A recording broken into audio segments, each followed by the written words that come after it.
అన్న పైన నాచపడుతుంది కొంచెం రాత్రి లేటవచ్చు తర్వాత మాత్రం పక్క సార్ నేను పిజ్జాలు బర్గర్లు పెట్టి పంపిస్తుంటే మీ కూడా తినేసి ఎంత లావైపోయాడు చూడండి సార్. యారా వాళ్ళ కొడుకు పెట్టిన పిజ్జాలు బర్గర్లు నువ్వు తింటున్నావా? వాకి తింటే రాబట్టే నేర్పిన్నా. ఒక్క రోజు 2 రోజులు నేర్పుతారా, సంవత్సరాలు తరబడి నేర్పర్రా. ఇంట్లో ఉన్న మొక్కలన్నీ పీకి పక్కన పెట్టాడండి. ఎందుకు నాన్న? స్వచ్ఛ భారత్. ఏంటి స్వచ్ఛ భారత్? స్వచ్ఛ భారత్.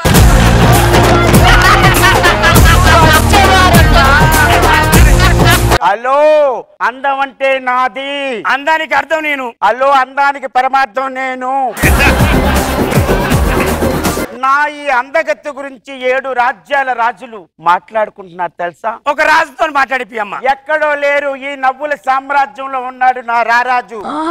బావా VADINA వదినా. మా వదిన ఎంత మంచిదో తెలుసా? నేను ఉదయాన్నే లేవగానే అబ్బా పిల్ల బ్యూటీ, నిన్ను చూస్తే చందమామలా ఉన్నావు తెలుసా అని దిష్టి చుక్క పెట్టి ముద్దు పెట్టి బయటికి పంపిస్తుంది.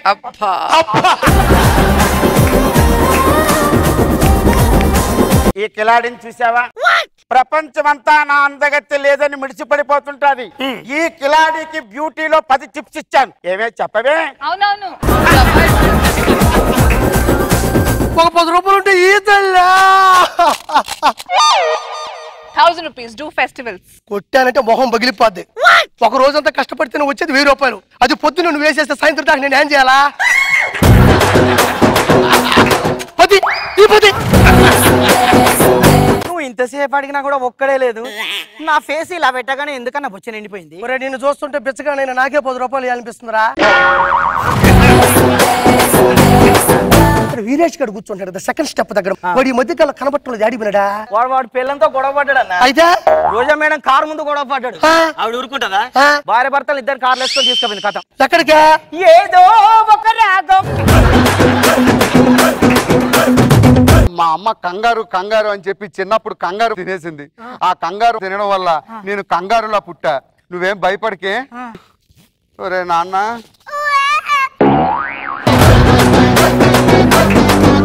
నేను మీ పక్కింటి రాములయ్యని.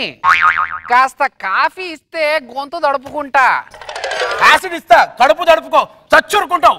ఎందుకో చిరాకు వచ్చినట్టుంది. పాలోడు రాకముందుకే వచ్చి కాఫీ అడిగితే చిరాకు రాక చిరంజీవి లాగా స్టెప్స్ వస్తాయా ఏంది?